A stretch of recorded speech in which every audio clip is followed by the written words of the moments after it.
মধ্যপ্রাচ্যের রাজনৈতিক চিত্র প্রতিদিন বদলে যাচ্ছে। ইরান ও ইসরায়েলের মধ্যে সাম্প্রতিক সংঘাত দিন দিন যেন বেড়েই যাচ্ছে। ইরানের হামলার পর এদিকে ইসরায়েল পাল্টা হামলার পরিকল্পনায় ব্যস্ত। তবে তার আগে ইসরায়েলে আরেকবার আক্রমণের ছক তৈরি করেছে ইরান। কড়া সতর্কতা জারি করেছে ইরানের তেহরান।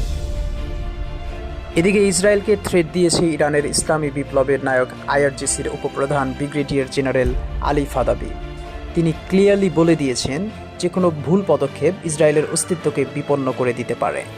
নতুন পরিকল্পনায় ইরান ইসরায়েলের কোন কোন স্থাপনায় হামলা করতে পারে সেটিরও ছক তৈরি করে ফেলেছে ইরান। আল মাহিনকে দেওয়া এক সাক্ষাৎকারে আলী ফাদাবি বলেন, যদি দখলকারী ইসরায়েল সত্তারা ভুল করেও আক্রমণের চেষ্টা করে তাহলে আমরা পার্ধনাগার এবং গ্যাসক্ষেত্র সহ তাদের সমস্ত শক্তির উৎসগুলোকে লক্ষ্যবস্তু করে সবকিছু ধ্বংস করে দিব। ফাদাবি এ সময় উল্লেখ করেছেন যে ইরান একটি বৃহত্তম ইসলামিক রিপাবলিকান দেশ, যেখানে অর্থনীতিকে সাপোর্ট দেওয়ার জন্য অনেক অর্থনৈতিক কেন্দ্র রয়েছে। অপরদিকে ইসরায়েল মাত্র ছোট্ট একটি দেশ, যেখানে 3টি মাত্র স্থাপনা রয়েছে ইসরায়েলের অর্থনৈতিক কেন্দ্রকে সাপোর্ট দেওয়ার জন্য।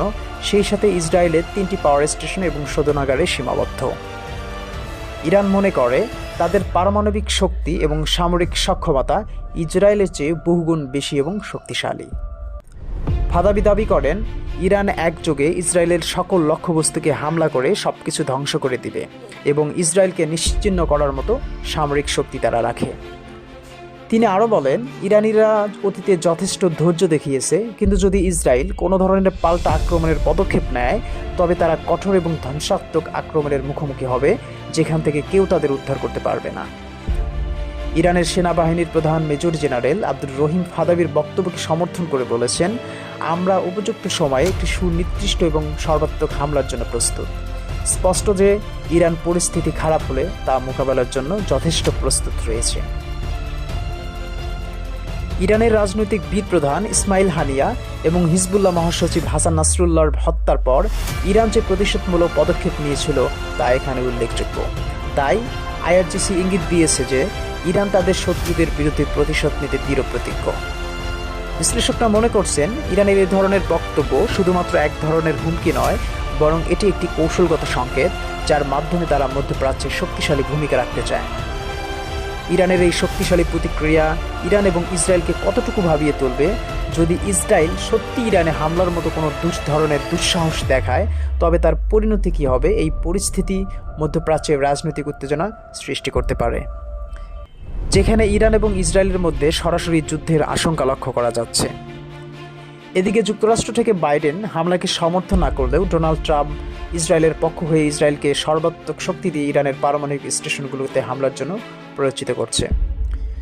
সবশেষে ইরান এবং ইসরায়েলের এই হামলার প্রতিক্রিয়া এবং ফলাফল কী হতে পারে সেটা সময়ের উপরই নির্ভর করছে। এদিকে ইরান এবং ইসরায়েলের সম্ভাব্য এই যুদ্ধে মধ্যপ্রাচ্যে নতুন করে বিপুল পরিমাণ মার্কিন সেনা মোতায়েন করেছে যুক্তরাষ্ট্র। মার্কিন সংবাদ মাধ্যম সিএনএন বলছেন, নতুন করে প্রায় 3000 সেনা এবং 4টি যুদ্ধবিমান মধ্যপ্রাচ্যে মোতায়েন করেছে ওয়াশিংটন। এর মধ্যে দিয়ে অঞ্চলটিতে মার্কিন সেনার পরিমাণ দাঁড়ালো 43,000 এবং আরও রয়েছে কয়েক ডজন সর্বাধুনিক যুদ্ধজাহাজ এবং যুদ্ধবিমান। নতুন করে পাঠানো এই যুদ্ধবিমানটিতে রয়েছে সর্বাধুনিক প্রযুক্তি সম্পন্ন ফাইটার জেট। এছাড়াও মধ্যপ্রাচ্যে মোতায়েন আছে আকাশ প্রতিরক্ষা ব্যবস্থা, high mobility artillery rocket system HIMARS, drone বিধ্বংসী ব্যবস্থা, মোবিলিটি ইন্টিগ্রেটেড জেট সিস্টেম। মার্কিন যুক্তরাষ্ট্রের এসব সেনা, যুদ্ধজাহাজ এবং যুদ্ধবিমান মধ্যপ্রাচ্যের বিভিন্ন দেশে ছড়িয়ে ছিটিয়ে রয়েছে। এর মধ্যে ইরাকে প্রায় 2500 সেনা রয়েছে, সিরিয়ায় মোতায়েন রয়েছে প্রায় 900 সেনা। ইরাক সিরিয়া ছাড়াও পারস্য উপসাগরে ইরানের বিপরীতে কাতারে রয়েছে যুক্তরাষ্ট্রভিত্তিক বৃহত্তম সামরিক ঘাঁটি। এছাড়াও বাহরাইন, সংযুক্ত আরব আমিরাত এবং ইয়েমেনের বিপরীতে জিবুতিতে রয়েছে মার্কিন ঘাঁটি।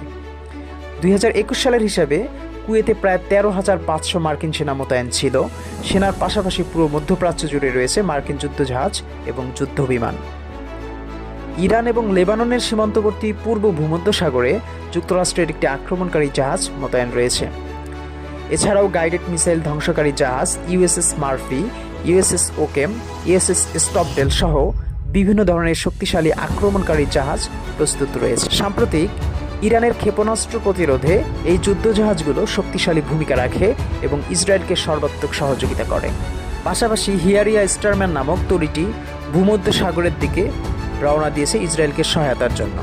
বর্তমানে এটি আটলান্টিক মহাসাগর পাড়ি দিচ্ছে। এছাড়াও ইরানের পাশে ওমান উপসাগরে মার্কিন যুদ্ধজাহাজ আব্রাহাম লিঙ্কন মোতায়েন করেছে যুক্তরাষ্ট্র। এছাড়াও যুদ্ধবিমান এবং গাইডেড মিসাইল ধ্বংসকারী যুদ্ধজাহাজ তো রয়েছেই।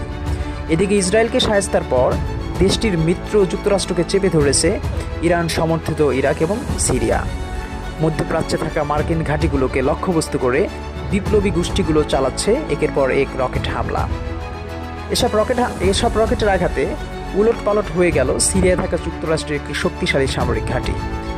এদিকে ইসরায়েল এবং ইরানের পাল্টাপাল্টি হামলার পরিপ্রেক্ষিতে মধ্যপ্রাচ্যে থাকা মার্কিন সেনা ঘাঁটিগুলোতে একের পর এক নজিরবিহীন হামলা চালানো হচ্ছে এবং এটি উল্লেখযোগ্যভাবে বেড়ে চলছে।